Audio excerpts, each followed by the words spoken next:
If you've been on the trade for Trey Hendrickson train over the last couple of weeks, your day just got a whole lot better because it seems that the possibility of him traded might be back on. He spoke with a ton of people at Cincinnati's rookie minicamp and had a lot of really interesting things to say that we can pretty much wrap up with.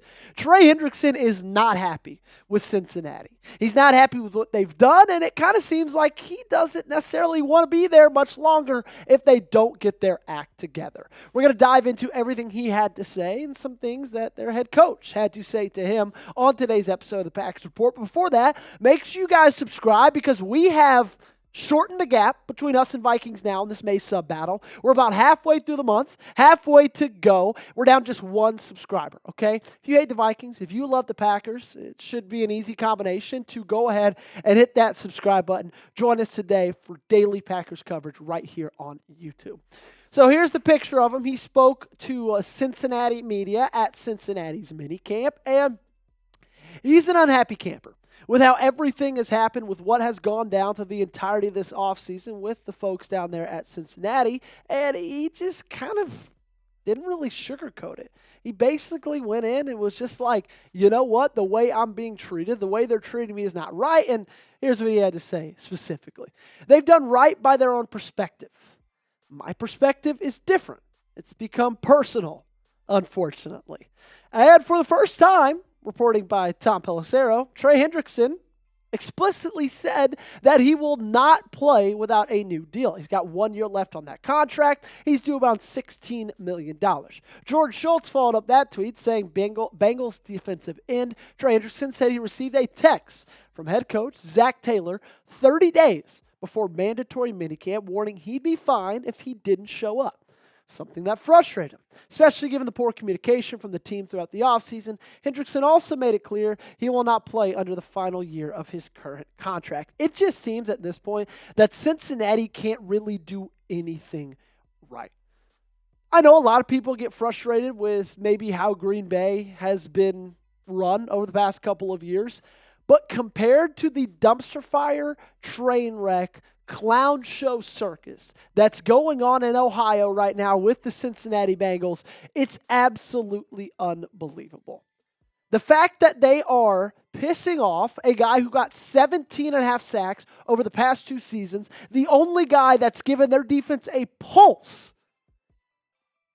It's so confusing. It's so frustrating if you're a Bengals fan. But if you're a Packers fan, you're sitting there like, okay, keep making them mad and then trade them to Green Bay.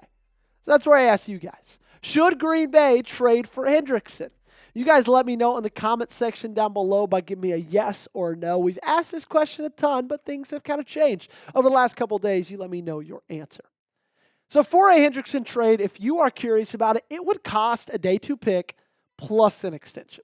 I mean, that's the only reason he's not, going to play on that rework deal is because he hasn't gotten that rework deal. And unfortunately, a day 2 pick for a team like Green Bay probably means it's going to be a second rounder. If it were a bad team like, I don't know, the Jaguars, the Saints, the Patriots trying to trade for Trey Hendrickson, a team that you can expect in 2025 isn't going to have a phenomenal season, is most likely going to have a top 10 pick, they could probably get away with trading a third rounder for Hendrickson. For a team that's probably going to be picking in the 20s, it's going to have to be a second rounder. But you look at what he's been able to do, it's like, okay, who cares?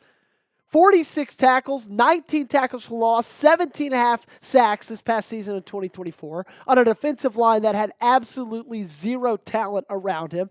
17 and a half sacks a year prior, 8 sacks a year before that, 14 sacks a year before that. If I do my nice little quick math, that's like 57 sacks in the last 4 seasons. He is one of the best in the league.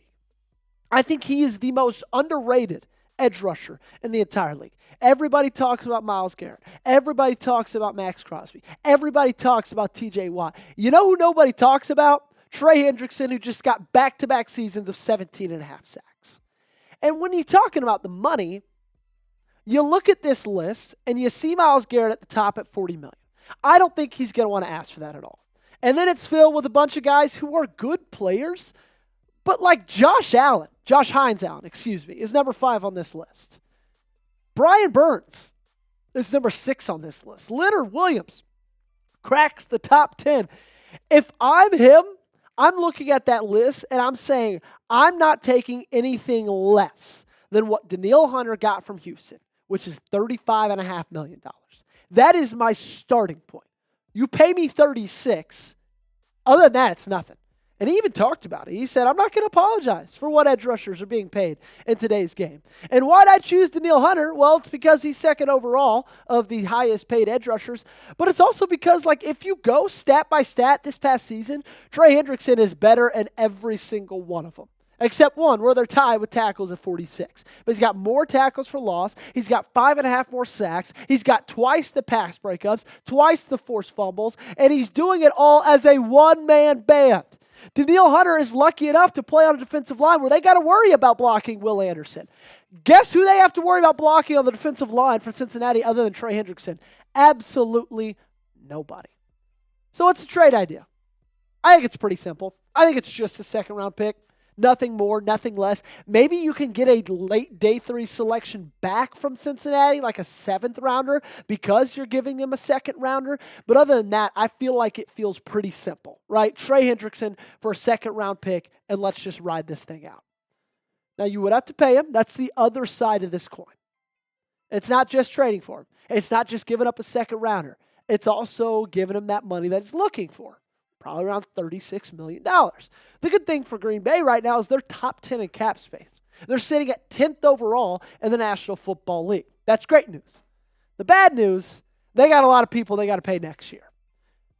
Here is all the 2026 free agents. And you can honestly scratch Devontae Wyatt off this list because he's been given that 5th-year option. But you got Christian Watson, Sean Ryan, Romeo Doubs, Dontavian Wicks, Christian Welch, Emmanuel Wilson, Zach Tom, Kingsley Enagbare, and Rasheed Walker.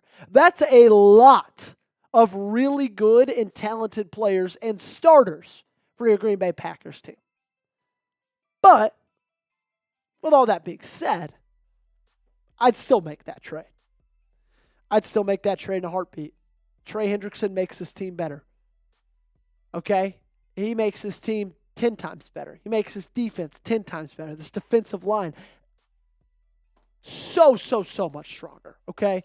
And so I would make the trade, and I wouldn't really think twice about it, because if you look back to last year, this might be your argument against me. You might be saying, Joey, they don't mean to make the trade. They had 45 sacks in 2024.